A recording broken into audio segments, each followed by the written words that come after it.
The CBS Radio Mystery Theater presents...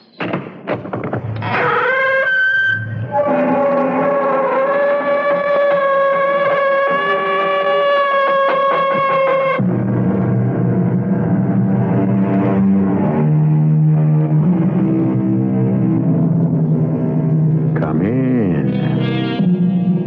Welcome. I'm E.G. Marshall, bellwether of a fantastic flock that forms on these airwaves at this time and place. The presentiment of danger, the intimation of disaster, the uneasy, inexplicable feeling that something we cannot define is leading us into a catastrophe we cannot explain for a reason we cannot understand. A fragment of a dream that vanishes upon awakening. A wisp of an idea that eludes our comprehension and escapes our memory. Is this the way fate seems to warn us of our mortal peril? If so, it is like the warning of the rattlesnake. Too little and too late.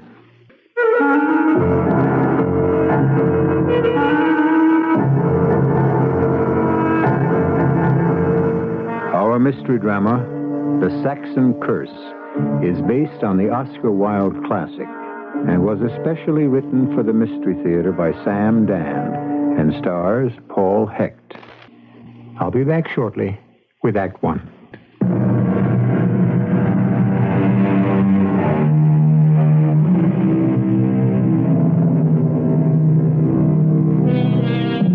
Today, things are tough all over. Even the very rich complain. They protest their wealth is being eaten away by ruinous taxes. They lament that their once sacrosanct watering places have been invaded by common folk. And most of all, they bemoan the fact that it's virtually impossible to find a decent servant. They may have a point. Quite possibly, they may have been born at the wrong time. They should have lived, say, in England around 1905, when rank had its privileges, wealth had its license, and the common people knew their place. Our hero is the youthful Lord Arthur Savile, a golden boy who lives in a golden time. Well, you naughty fellow, why haven't you been to see me all this time? Dear Aunt Clem, I never have a moment to myself. That's because you spend all your time with Sybil Merton. I cannot understand why people make such a fuss over getting married. I assure you, I have not seen Sybil for 24 hours. As far as I can make out, she belongs entirely to her milliners. How are you feeling? Dear boy, as you well know, doctors are of no use at all. They can't even cure my headache. Unfortunately, these wretched headaches seem to run in the family. You know the legend. There's an old Saxon curse leveled against one of our ancient Norman ancestors. Poppycock. You must come into the drawing room. I have a most interesting company. Oh, I didn't know you were engaged. Well, you needn't try to fit me in. I have Sir Matthew and Lady Reed. Sir Matthew Reed? He's the president of the Royal College of Physicians. Elected by mistake, I was told. But surely so distinguished a physician could come up with a cure for your headache. The more distinguished the physician, the more elevated the fee. And, of course, you must meet Professor Septimus Podgers. Professor Septimus Rogers? Podgers. Well, now, who is... You haven't heard of Septimus Podgers? But everyone knows Septimus. Except me. Professor Podgers is the celebrated chiromantist. What is a chiromantist? One who reads hands. Oh, a gypsy. Professor Podgers is a man of science. Oh, really? I must introduce you. He tells fortunes, I suppose. And misfortunes, too. Next year, for instance, I am in great danger. It's all written on my little finger. The palm of my hand. I forget which. But aren't you tempting Providence, Aunt Clem? My dear Arthur, surely Providence can resist temptation by this time. Now come. You must come in and meet my remarkable Mr. Podgers.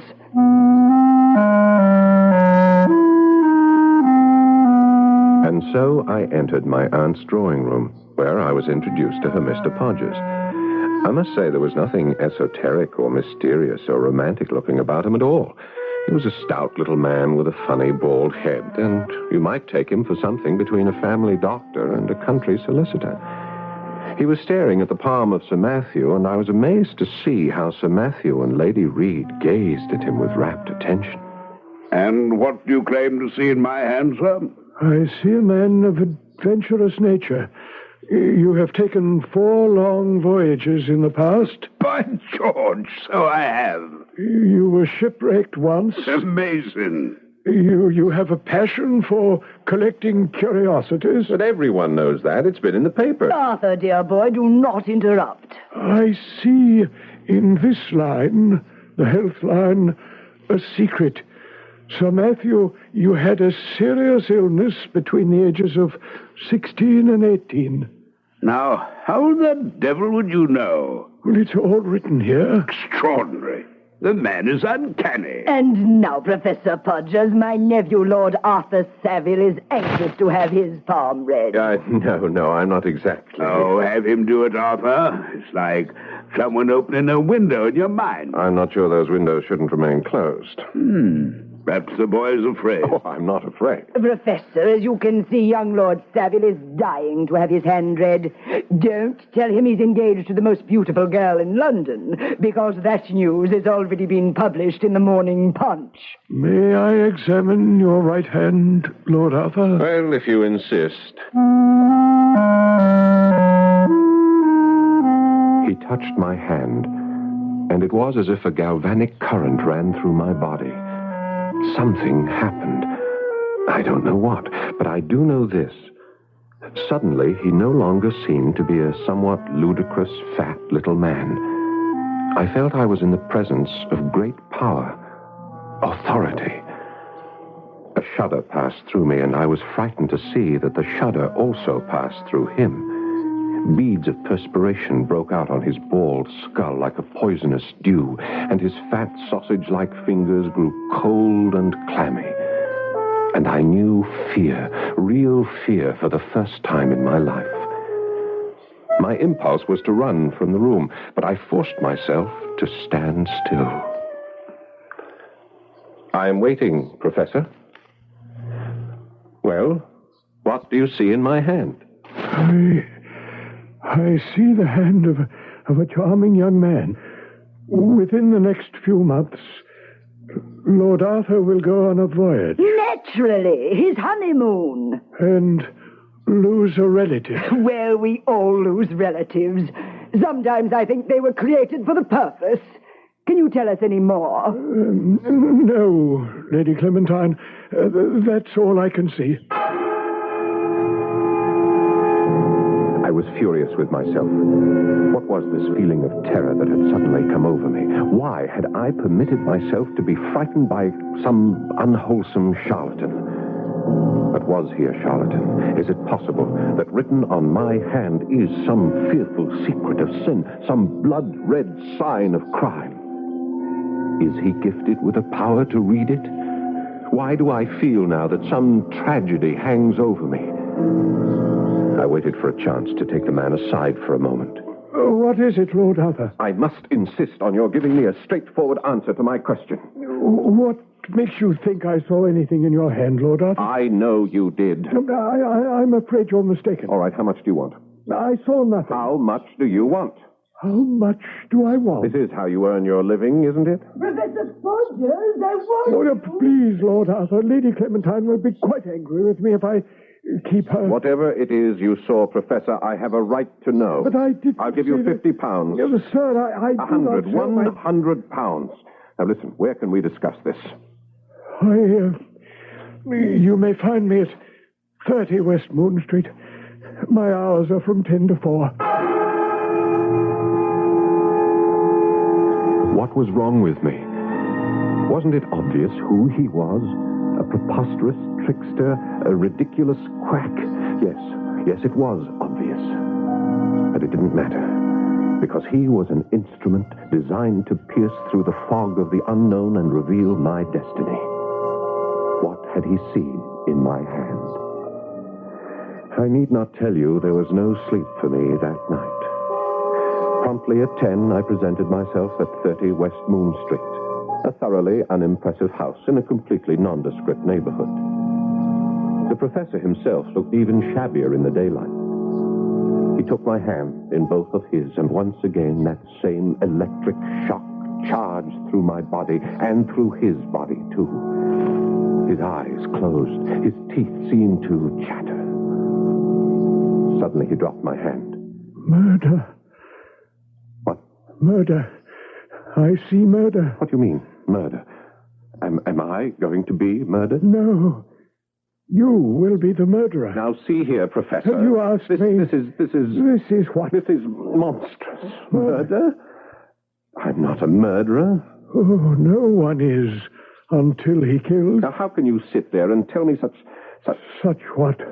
It's the truth. I'm not the kind of person who... Why didn't you leave it alone? I tried to discourage you. I tell you, I cannot commit murder. And I tell you that you can, and you will.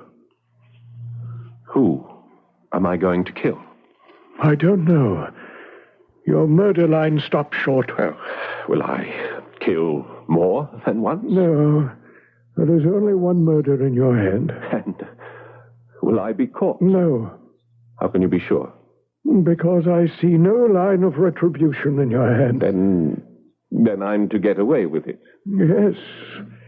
Because you will obviously have chosen your victim carefully and planned your murder skillfully and executed your killing flawlessly. Carefully, skillfully, flawlessly. How? What do I know about murder? Oh, you will learn. After all, Lord Arthur, necessity has always been the mother of invention.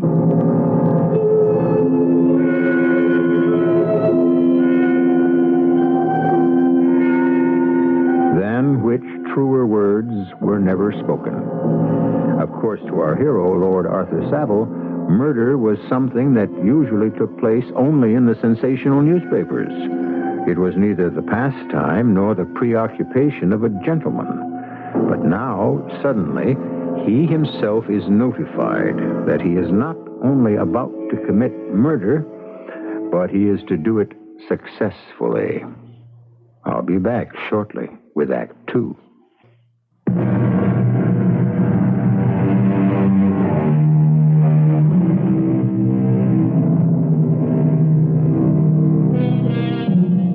Murder will out, said Chaucer.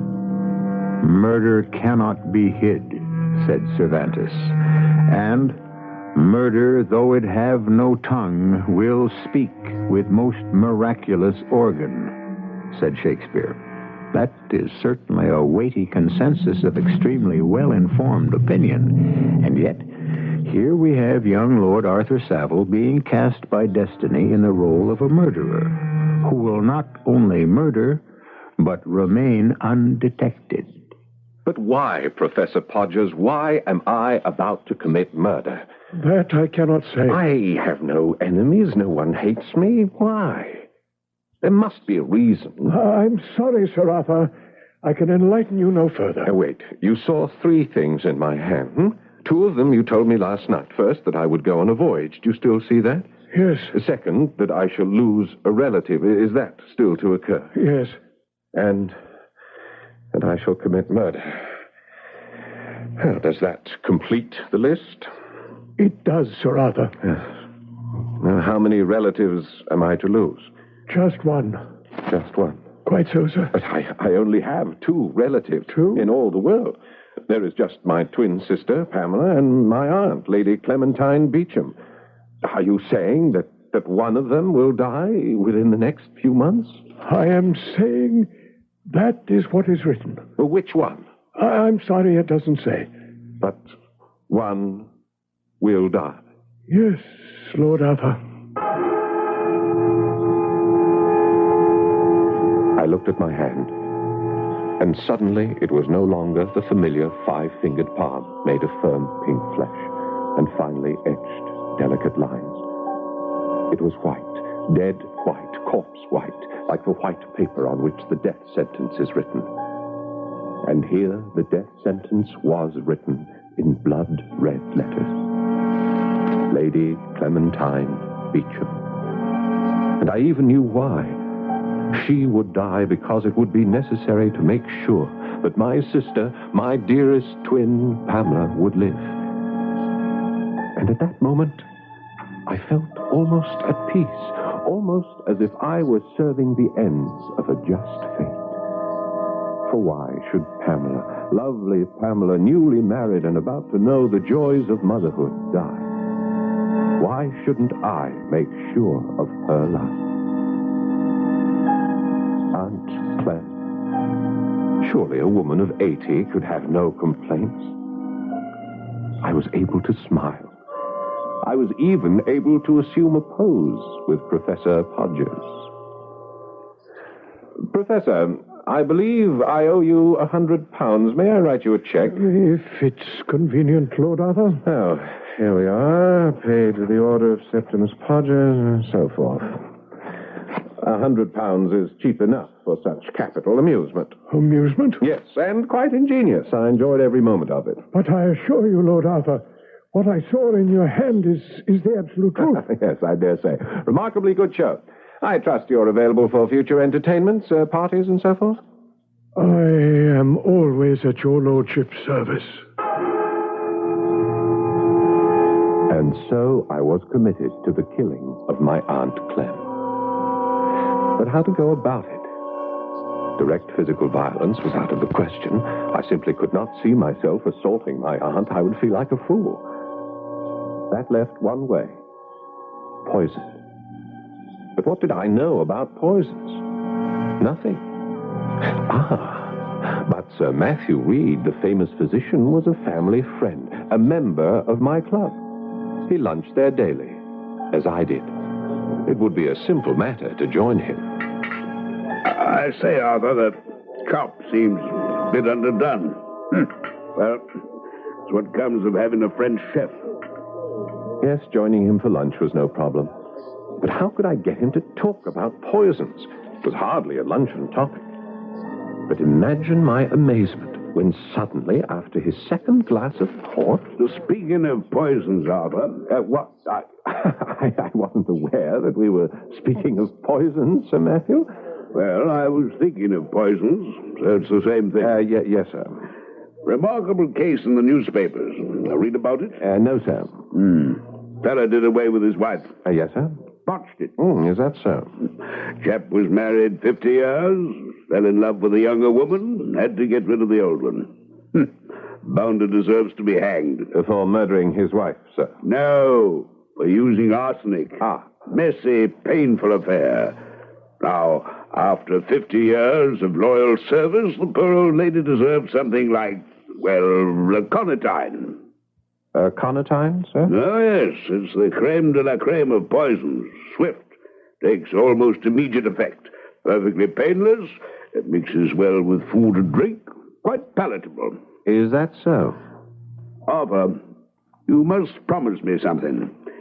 If, after 50 years of wedded bliss with the divine Sybil, you should decide to, well, do her in, you should by all means use aconitine. I promise. Sir Matthew, suppose after 50 years I should wish to make a fool of myself, how could I come upon this aconitine? Why, I expect there shall always be a Humbies and Pestle. They shall still be chemists by appointment to whomever the future monarch will be. Humbies and Pestle, of course. Yes, it was going along beautifully. It was as if I were following a track leading me to my sure destination. That afternoon, I strolled up St. James Street to Humby and Pestle's. Mr. Pestle, who always attended personally on the aristocracy, was a good deal surprised at the mention of the word aconitine, and in his usual deferential manner started to mumble something about... I assume, of course, Sir Arthur, that you have a prescription. I beg your pardon, Mr. Pestle. The law requires... Oh, I hope you are not assuming that I intend something illegal. No. It's... You see, it's for an absolutely humanitarian purpose. I have this huge Norwegian Mastiff. You're familiar with the breed, of course. I believe so. Yes, I am obliged to get rid of it since it insists on biting my Swedish chauffeur. The Norwegian Mastiff and the Swedish chauffeur seem to be sworn foes. There is no possibility of a peaceful solution. It's tragic. Yes, sir. Since Norwegian Mastiffs are plentiful, whereas Swedish chauffeurs are rare indeed. I think I understand, Lord Arthur. Thank you, Mr. Pestle. Powder form is best, and a pinch in the dog's lunch or beverage. Ah, you are a man of great heart and understanding. Always at your service, my lord. And may I compliment you on your remarkable knowledge of toxicology. Was it only last night that I had met Septimus Podgers for the first time? Was it only this morning that he revealed the awful secret of my hand?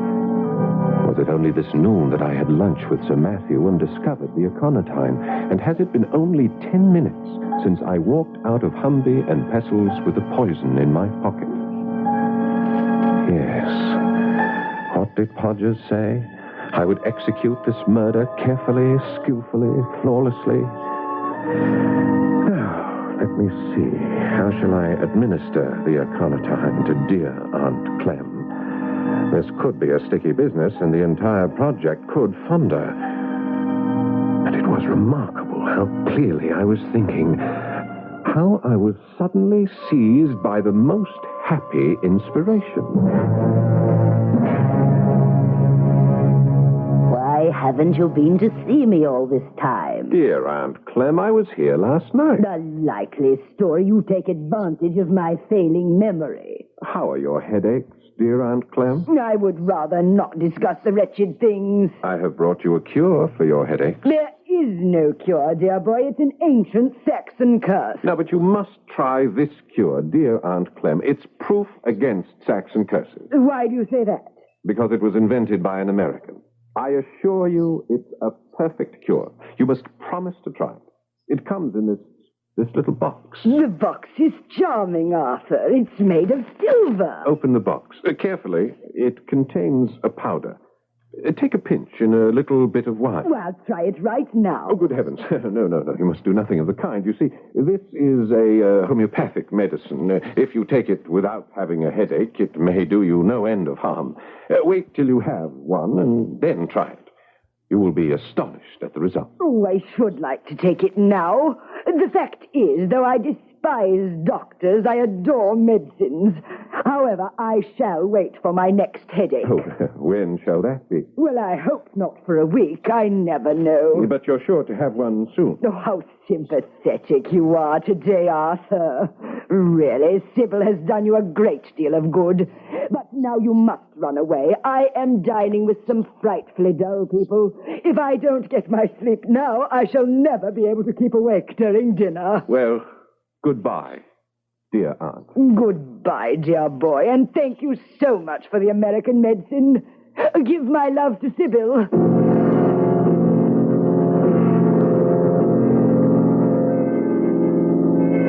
Sybil. I must talk to Sybil. Since I should like to be as far away as possible when it happens.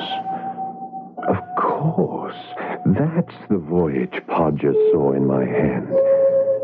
I must take my leave of Sybil.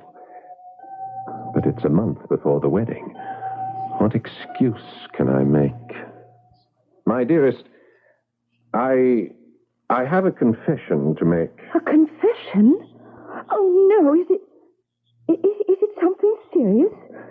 Oh, yes, it must be serious, else why would it be a confession? I am willing to release you from your vow. Oh, this is... I have not told you everything. You haven't told me everything? What have you withheld? My dearest, I am a victim. A victim?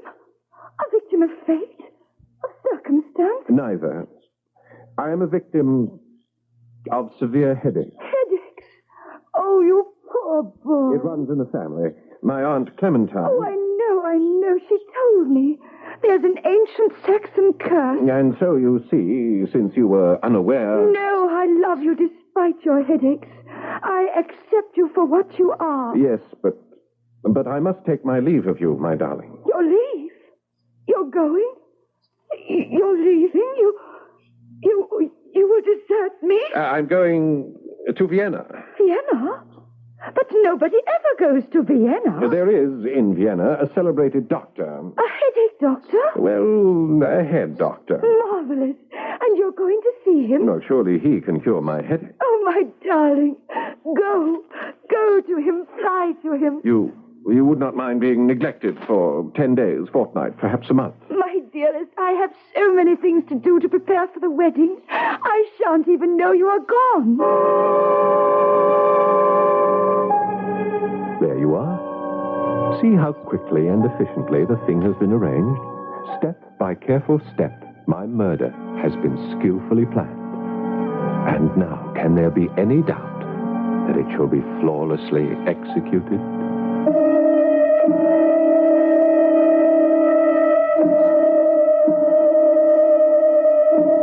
And he's only an amateur. And this is only his very first attempt.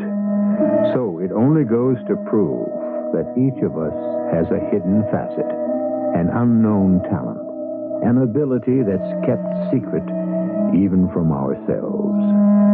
Does this mean that murderers are born, not made? Or does it prove that murderers are made, not born? Whatever it means, someone is going to be killed just as soon as I return with Act 3.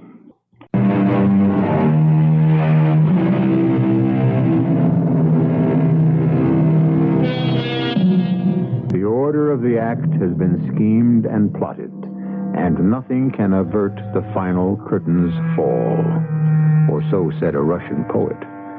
And certainly it must be said that not only has Sir Arthur's scheming been careful, skillful, and flawless, we can even add a bonus word and say meticulous. And so the deadly aconitine waits with fateful readiness the very next headache of the Lady Clementine Beecham. While I, of course, have made myself perfectly comfortable and happy in Vienna, a delightful, if somewhat socially backward city. And since I had announced to my beloved Sybil that I was here to consult a celebrated doctor, I decided, for the sake of the record, to do so. Headaches?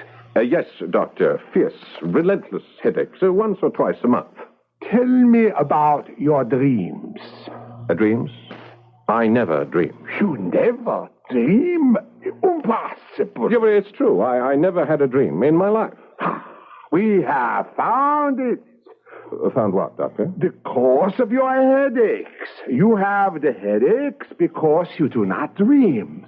So, all the bad thoughts are still imprisoned inside the skull. You see? I'm not sure. By George, there might have been something to what the fellow said. Lately, I noticed I had been starting to get headaches. Maybe the Saxon Curse had come down to me. But this lack of dreaming... Well, all this was of minor concern. The crucial thing was, I had made sure of my story. I had said I came here to consult a doctor. I had consulted a doctor. I could now see where the execution of the perfect crime required superb intelligence, which is perhaps why it is beyond the capabilities of the lower classes. However, my visit was to end abruptly.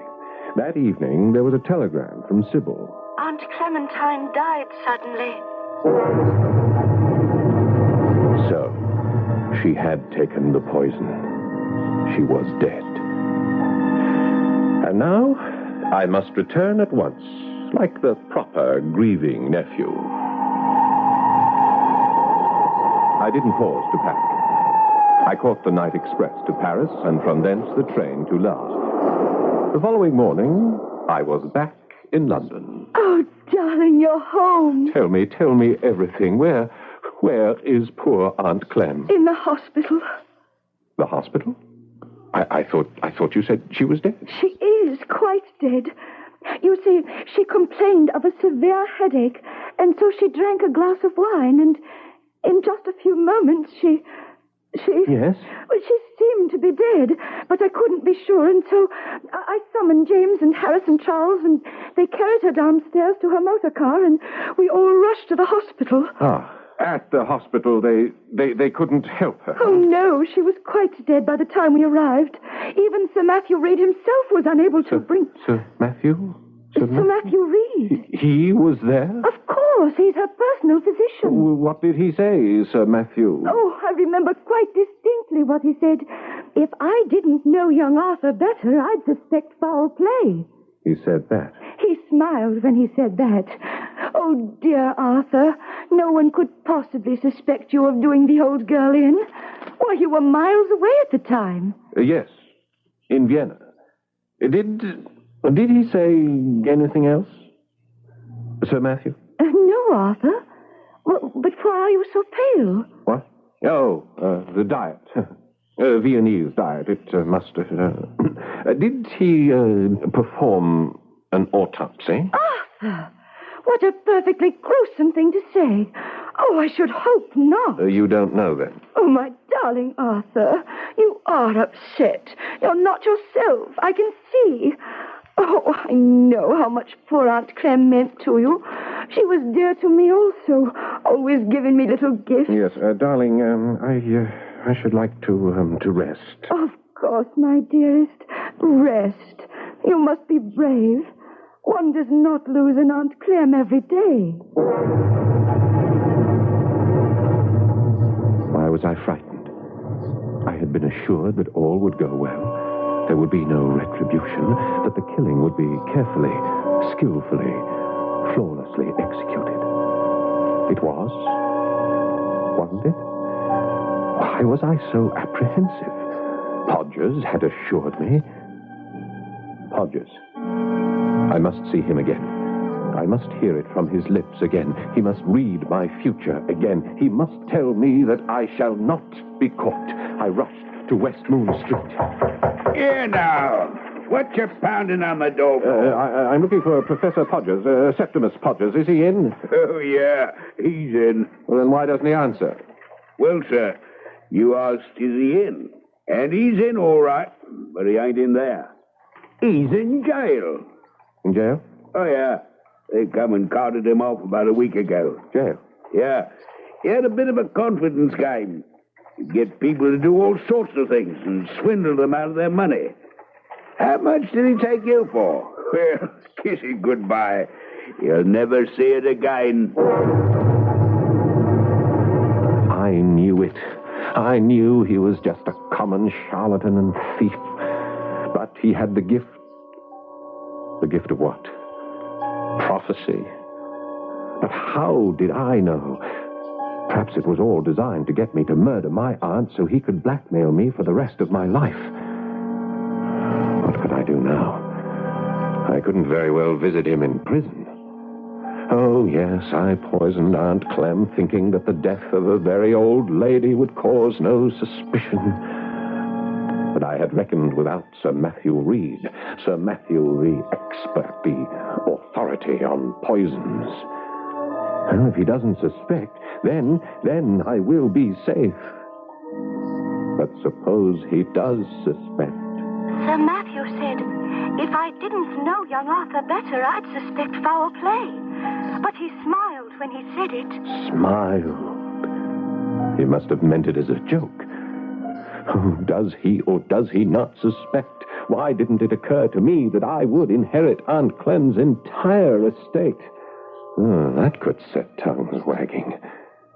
Did Sir Arthur perform an autopsy or didn't he? Does he intend to or doesn't he? How can I find out? I must find out. I'll corner him at the club. You'd think a French chef would know what to do with veal. I think it's the Italian chefs who specialize in veal, Sir Matthew. The French more or less concentrate on beef. comes of relying on foreigners. Damn shame about your Aunt Clem. Yes. What do you suppose was the cause of her death? I don't know. I can't be sure. Do you contemplate doing an autopsy? A lady of that age? Well, she can die for any number of reasons. Resistance low, heart not too strong. Old people die because they simply give out. Yes, and she simply gave out. That has been my initial diagnosis. However... What is it, Sir Matthew? Just talking to you has raised a rather interesting point. What did she die of, specifically? Well, does it matter? In science, everything matters. That was a good idea of yours. Idea? What idea? That I perform an autopsy? I didn't. Sir Matthew, do you intend to perform an autopsy? I don't know. It depends upon my schedule. If I've no surgery in the morning, I might just, and then again, my boy, I never make plans. Did he know? Was he playing with me? Does a person who has been poisoned by aconitine show definite signs? Was this a game? If it was, then I have lost, for Mr. Pestle will certainly remember selling me... Or will he? After all, they are the busiest chemists in London. Mr. Pestle always struck me as an absent-minded type. Well, only one way to find out. Lord Arthur. Good day, Mr. Pestle. I was wondering if you might suggest a remedy for the gout. The gout? Aren't you rather young to be troubled by the gout, Lord Arthur? Well, yes, but it runs in the family, so when it attacks me in my turn, I intend to be ready for it. Well, we have here a stool, and one elevates one's foot. Excellent. Yes, thank you. I'll take it. Well, I'll have it sent, Lord Arthur. Thank you so much. It's so good seeing you again. It's been a long, long time. So it has. No. Weren't you in here a fortnight past? Was I? Well, it seems to me you bought some, aconitine. Yes, for your Swedish chauffeur. Oh, no. For your Norwegian mastiff. It must have been a fortnight. Well, I could look it up. It must be very careful, you know, to record the dates of all poison purchases. It's the law. A most commendable statute.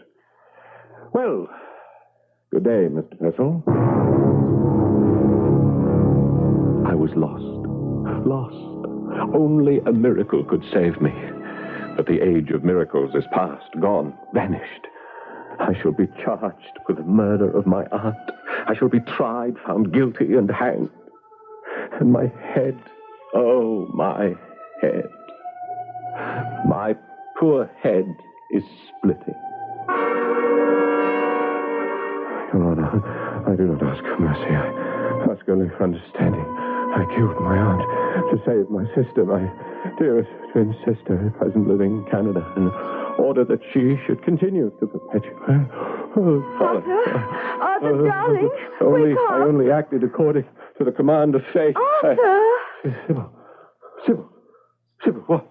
How did you get in here? Things called me, said you were in a frightful shape.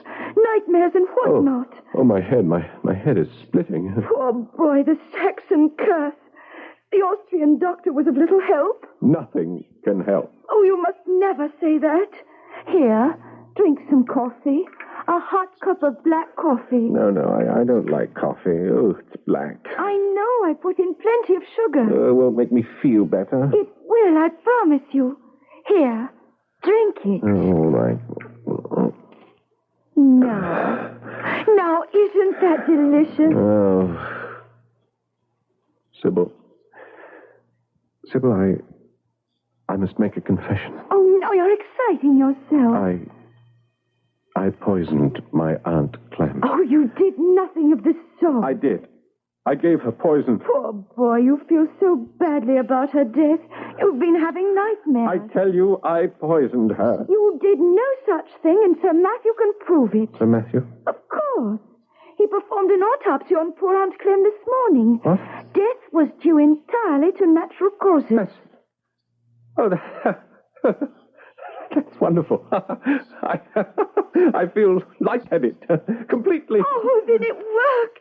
The medicine worked. What medicine? Aunt Clementine's medicine in this little silver box. That box? That silver box? It's the box you gave her. Sybil, did you?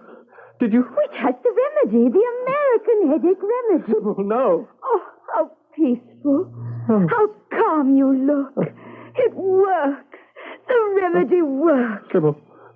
Sybil, you didn't. The day you left for Vienna, I told your aunt it was because of your headaches. And she said, well, my dear, take this American remedy he gave me for my headache. And I said, dear Aunt Clem, don't you need it? And she said, oh, I'm much too old to experiment with Americans. Just put a pinch of this powder in wine or coffee or tea. Sybil. And so I did. And now you feel better, don't you? Oh, you must tell me the name of this remedy. I shall suggest it to all my friends. Arthur? Oh, I see. It even puts one to sleep. Oh, this is wonderful. You rest now, Arthur, darling. And I'll wait for you to wake up.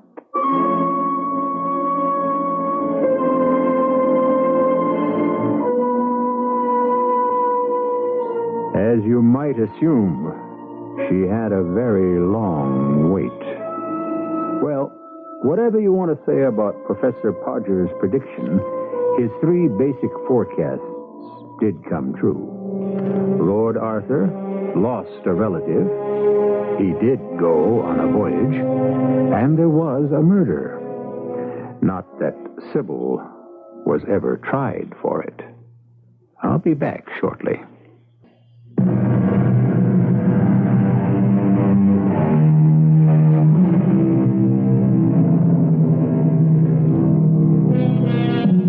Consider the word written. For centuries, we have heard it used in all sorts of mystical context. It is written in the stars. It is written in the wind. It is written in our fate. It is written in our palm. It is easily dismissed as the meanderings of the imagination, but certainly something must be written somewhere. There must be some sort of written plan. Else, how do you account for the fact that we human beings make the same mistakes over and over and over again? Our cast included Paul Hecht, Catherine Byers, Cork Benson, and Guy Sorrell. The entire production was under the direction of Hyman Brown. This is E.G. Marshall inviting you to return to our Mystery Theater for another adventure in the macabre. Until next time, pleasant dreams.